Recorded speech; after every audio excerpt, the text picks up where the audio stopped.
જાનકી રૂમના બેડ પર સૂતી સૂતી નજીકની બારીમાંથી બહાર તાક્યા કરતી હતી. એ ન્યુમોનિયાથી પીડાઈ રહી હતી. બારીની બહાર એક વૃક્ષ હતું. એના પર થોડા જ પાંદડા બચ્યા હતા. જાનકીએ નક્કી કર્યું હતું કે જ્યારે છેલ્લું પાંદડું ખરી જશે ત્યારે એ પણ નહીં રહે. એ જ્યારે આવું બોલતી ત્યારે એની સાથે રહેતી એની મિત્ર સુજાતા કહેતી કે તું સાવ નિરાશાવાદી છે, પણ તને કંઈ નહીં થાય. એ જ એપાર્ટમેન્ટના બિલ્ડિંગમાં નીચે બિલાલ નામનો એક વૃદ્ધ રહેતો હતો. એ એક ઉચ્ચ દરજ્જાનો ચિત્રકાર હતો.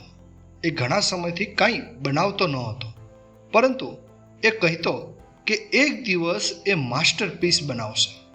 સુજાતા એક દિવસ એ વૃદ્ધને મળવા જાય છે અને મિત્ર જાનકી વિશે વાત કરે છે. સુજાતા કહે છે કે જાનકી હવે જીવવાની ઈચ્છા ગુમાવી રહી છે. એને લાગે છે કે જ્યારે સામેના વૃક્ષનું છેલ્લું પાંદડું ખરી પડશે ત્યારે એ પણ નહીં રહે. આ સાંભળીને બિલાલ હસી પડે છે. પરંતુ પછી બિલાલ જાનકીને મળવા આવે છે અને બારીની બહાર તાક્યા કરે છે. એ જ રાત્રે ખૂબ વાવાઝોડું આવે છે. જોરથી પવન ફૂંકાય છે. કરા સાથે વરસાદ શરૂ થાય છે. સુજાતા પડદા બંધ કરે છે અને જાનકીને સૂઈ જવા માટે કહે છે. પરંતુ જાનકી છેલ્લું પાંદડું ખરવાની રાહમાં હોય છે.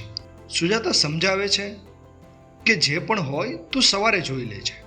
આમ કહી એ બારી અને પડદા બંધ કરી દે છે. જાનકીને ઊંઘ આવી જાય છે. સવાર પડીને જાનકી બારીની બહાર જોવે છે અને વૃક્ષ પર એક જ પાંદડું બાકી રહ્યું હોય છે. જાનકીને આશ્ચર્ય થયું કે એક પાંદડું હજુ પણ ત્યાં છે.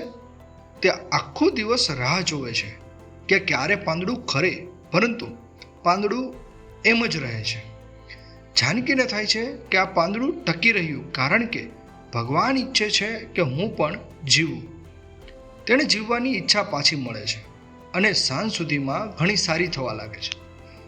સાંજે જ્યારે સુજાતા ડૉક્ટર સાથે વાત કરે છે ત્યારે એને ખબર પડે છે કે બિલાલને ન્યુમોનિયા થયો છે અને એ એમના અંતિમ કલાકોમાં છે, એટલે એને હોસ્પિટલ લઈ જવામાં આવ્યું છે. સુજાતા એના ઘરે જાય છે. જુએ છે કે બ્રશ અને કલર બધે વિખરાયેલા પડ્યા છે. હજુ અમુક વધેલ કલર ટ્રેમાં છે. ત્યાં ચોકીદાર દોડતો દોડતો આવે છે અને સુજાતાને કહે છે કે એ ચિત્ર દોરવા માટે આખી રાત બહાર ગયા હતા અને આવી ઠંડીમાં પલળીને આવ્યા હતા. સુજાતા બહાર જઈને જોવે છે ત્યારે સમજાય છે કે એને એ ઝાડ પર પાંદડું દોર્યું હતું જે એકદમ સાચા જેવું લાગતું હતું. આ જ તો હતો બિલાલનો માસ્ટરપીસ.